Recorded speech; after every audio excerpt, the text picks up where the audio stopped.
المكتب الوطني للسكن الحديديه جاب جوج د الاقتراحات باش يحدث هذا الممر ديال طنجة الفاسد. الاقتراح الاول هو جسر فوق السكه، تعرض على اللجنه درست اللجنه وتم الرفض ديالو، لان دو بوان دو في ديال لا سيكوريتي ما يمكنش الانجاز ديالو، وبالتالي كما قال الرئيس غادي يخرج داك السباس فير ديال هذا، وغادي تكون عنده واحد الفيراج غيكون عنده الفيراج ولا بونت، دونك تقنيا ما صالحش. الاقتراح الثاني كان ترفض هو تونيل، ممر ارضي تونيل لا جا غيدار غادي يخرج جهه المدرسه ديال رياض المعرفه ياك. لا كان غادي يتنجز دابا تخيلوا ممر غادي دونك الطريق اللي جايه من جهه الحاجب كيفاش غادي تكون؟ غادي تجي تما غادي يكون الممر سوتيران، دونك حتى هو تقنيا ما يمكنش يدار. تم الاقتراح الثالث هو اللي دابا كانوا عرضوا على المجلس هذا الحالي، وكانوا الويسير غادي يتم انجاز واحد الجسر تحت ارضي للسياره في النقطه الكيلومتريه 287 هذا الجسر بالاسمنت المسلح له فيرتو ديال 10 متر على 4 متر 85. وثاني اقترحوا طريق اللي غتربط بين الممر القديم ديال 1534 و 1533 هو هذاك ديال السوق. هذاك الطريق هذاك راه مؤقت، هذاك اون ديفياسيون كتسمى لك مؤقته، هذاك اون فوا يدار تريز هذا البروجي ما تقدرش تحيدها. غادي الثاني غيترياليزاو جوج ديال الممر الرجلي، واحد في نفس المستوى ديال النقطه الكيلومتريه 1534 في الباسير، والثاني في جهه تعاونيه الولاء. كنتمناو كان يكونوا الاخوان الاعضاء ديال المجلس كلهم هنايا، ان كيمثلوا المدينه. بالتالي القرارات ديالهم كتكون قرارات يعني اللي هي ديال المدينه، لان عندها الصبغه القانونيه واكثر قوه واكثر وقع حتى في القرارات اللي غتخذ. حنا كمجتمع مدني صحيح نحضروا نناقشوا معكم ونبديو الاراء ديالنا حول المشكل، ولكن الصفه التقريريه راه تبقى لكم انتم. هذا الجانب القانوني، نحن من الجانب القانوني، وبالتالي فاحنا غادي نعطيو الراي ديالنا في الامر. ولكن انا كنفضل مثلا هذاك الشيء، هذه اللقاءات ولا اللقاء اللي درنا في البشويه كتكون فيه بروجيكسيون على دوك المقترحات ديال القناطر اللي كيقترحوا لنا. مشى نديرو القنطرون وانت كطيح كذا في البال ديال صغير، واحد كطيح شي وحده ديال كاع وجا اكثر من هذيك، ولكن كون درنا لنا اون بروجيكسيون كانوا باغيين يخدموا معنا مزيان ويتواصلوا معنا مزيان، يديروا لنا بروجيكسيون ها الموديل اللي كنقترحوا، ها الموديل اللي كنقترحوا، ها الموديل اختاروا اسيدي باش نشوفوا حنا شنو غيسلك بلادنا. لان في التالي ما خصناش حنا نجيبوا شي شوهه عاود للمدينه دير لنا واحد القنطره مشوهه ما فيها جماليه، ما فيهاش شي منظر اللي يخلي بعدا حتى الا كانت تكون شي معلمه بعدا كتجلب حتى تترد المنظر على المدينه. ماشي دير لنا عرام ديال التراب في وسط المدينه وغادي نبقى انا كنغدا ما نلقاش معاه الحل. صحيح حنا خصنا هذوك، حنا شوف الاخوان اللي كنهضروا هنا راه ما كاين فرق لا بين القصير ولا بين التوفيق ولا بين التولد. حنا كمواطنين كنقلبوا، حنا كنشاوروا ونقلبوا على المصلحه اللي مصلحه ديال بلادنا الكل، يعني بلا ما نفصل لا تاوشطات لا قصير ولا واحد ولا. اذا حنا الاخوان نقلبوا على شي حاجه اللي هي احسن. انا كنقول نزيد واحد الحاجه باش ما نتقلش عليكم فكره، هي مثلا بغينا يجيبوها لنا راه خصنا نديروا المواصفات كامله، الطريق الزوينه وغودروني والنينو وبالضواوات وكل شيء، بغاو يديوها لهيه بنفس الطريقه. اللي طريقه هكا فيراج ديال 90 درجه وتقول لي الله جيب هنا ودور هنا والناس يترونوا تما، لا ديرها بالغودرون بالنينو بالاضواء بكل شيء. اذا حنا خصنا اي حاجه داروها خصنا نديرها زوينه. هذه المصلحه ديال المدينه.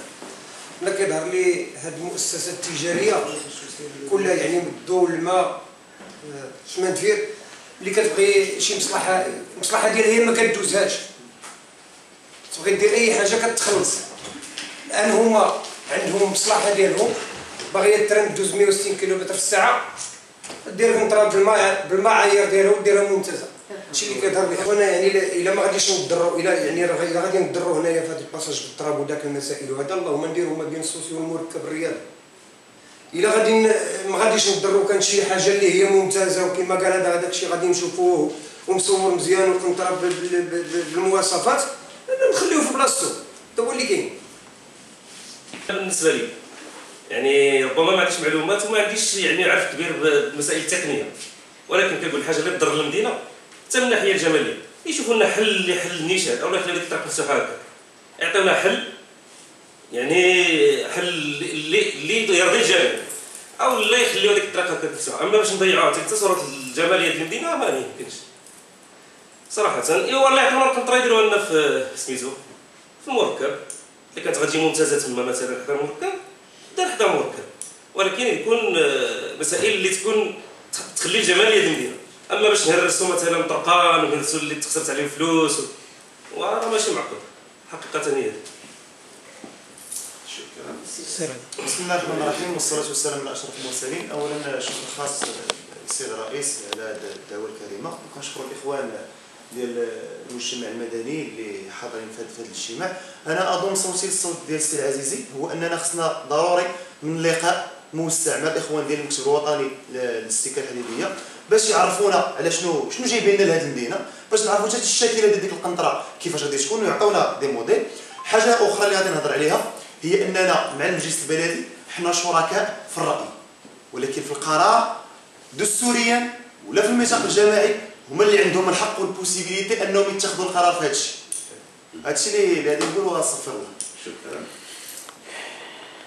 تفضل. واحد الملاحظه عندي دقيقه، ان طنجي فاس مهماش، ما عندوش اللي كيهضر عليه، ما عندوش، لان من الصباح الهضره على القنطره، القنطره انا ماشي ضدها، انا من الناس المعارضين ان القنطره تعيد من بلاصتها، تحط في بلاصتها، لان الا عطينا وخدمنا عقلنا مزيان وعطينا كما قال الاخ التقنيين الموجودين وكل شيء، ربما غادي تلقاو لها حل.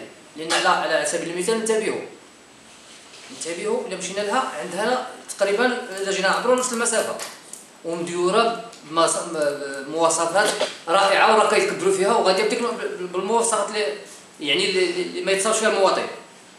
حنا مع المدينه مع جمال المدينه مرحبا، ولكن المواطن ما معاش حنايا، هذاك المواطن اللي غيتهمش في طنجة بس غيموت، غنوليو حنا غنوليو اكثر من قطع غزه. حنا في الوطن ديالنا هو احرار وغنوليو اكثر من قطع غزه في طنجة بس. علاش؟ لان غتحرموا، غدير لي الباسريل شكون اللي غيطلعها؟ نطلعها انا، عندي خنجر طحين، عندي موتور، عندي بيسكليت، عندي مريض، كي غادي نطلع انا بيه تما؟ هذا راه المشكل. كاين ان المجلس البلدي او المنتخبون ما كيعطوش قيمه للناس اللي انتخبوهم، والمجلس البلدي فاش كتجيبوا شي حاجه انه خصو يطلع يعاين المكان ما كيطلعش يعاين المكان. تما سيدي الا جات الشتا الا تقطع ديك الطريق راه يكونوا فيضانات تما، راه كتجي حمله من الفوق من القصير، كتجي في حمله كبيره كتخرج لاكار كدير ضيق قداش. السادة المستشارون، إخواني في جمعية المجتمع المدني، السيد ممثل الأمن مرحبا بك، كذلك هو خادم معاوي راه غادي نعيطوا لك بناس بريس وتوجيهات بريس، نشكركم جميعا.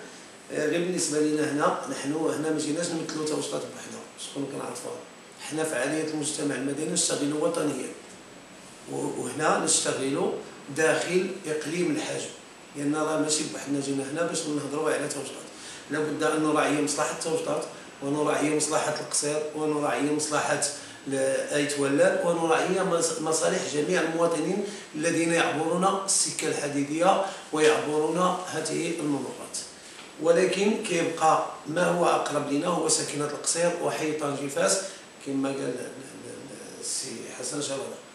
أنا بالنسبة لي ما عنديش مشكل بأن كل شيء تعاون. علاش؟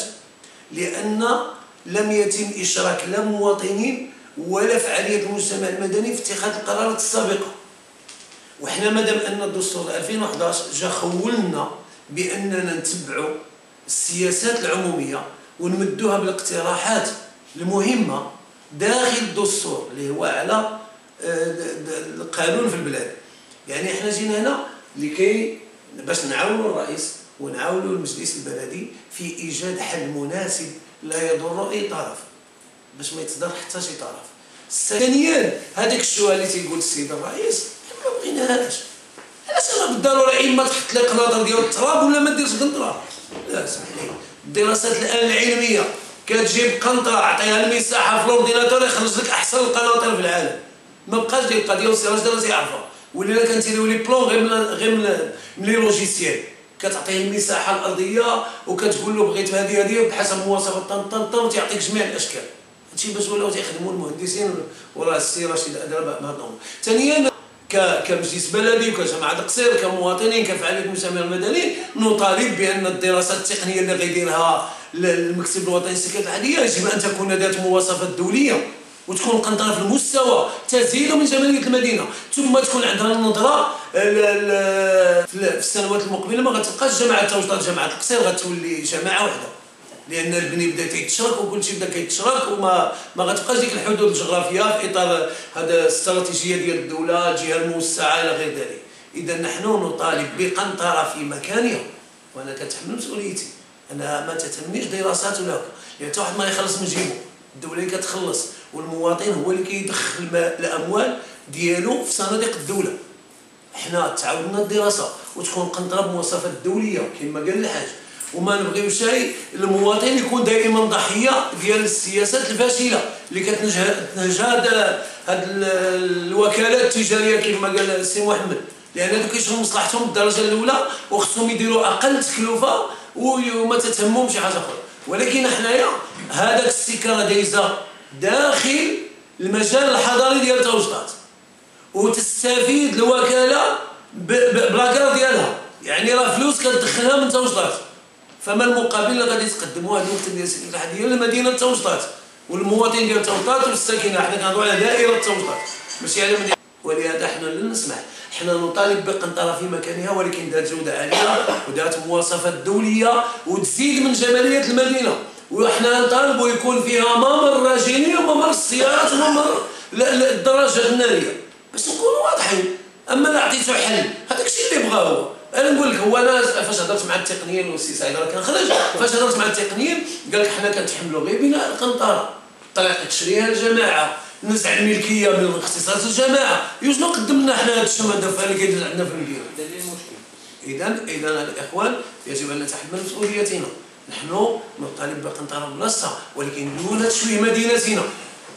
يجب كذلك إضافة شركاء آخرين الذين يستثمرون داخل دائرة عين توسطات، ومنهم الوحدة الصناعية الأسرة، وكذلك مؤسسة بن علي، وكذلك مؤسسة سلام غاز، ومؤسسة الحبابي، ومؤسسة النخيل، وكذلك مؤسسة الصباغة، وكذلك الكريال اللي كيجيو الكاميونات الكبار والرموكات بالحجر اللي تيعبروا المجال ديال القصير وديال هذا. اذا هاد الشركاء الى ساهموا كلهم بشويه بشويه بشويه بشويه للمصلحه العامه، وهذه بلادنا ولنا غير عليها ووطننا يتطلب منا الاعتزاز به وخدمة المواطنين داخله. إذا إلا تضافوا هاد الشركاء غادي نلقاو الحل وغادي يتحل المشكل وما غادي يبقاش المشكل مادام أن المواطنين غيحسوا بالوطنية باعتزازهم بوطنهم وبأن المسؤولين كيخدموا فعلا المواطنين بناء على ما جاء في الخطابات ديال جلالة الملك السامية نصره الله. وشكرا لكم.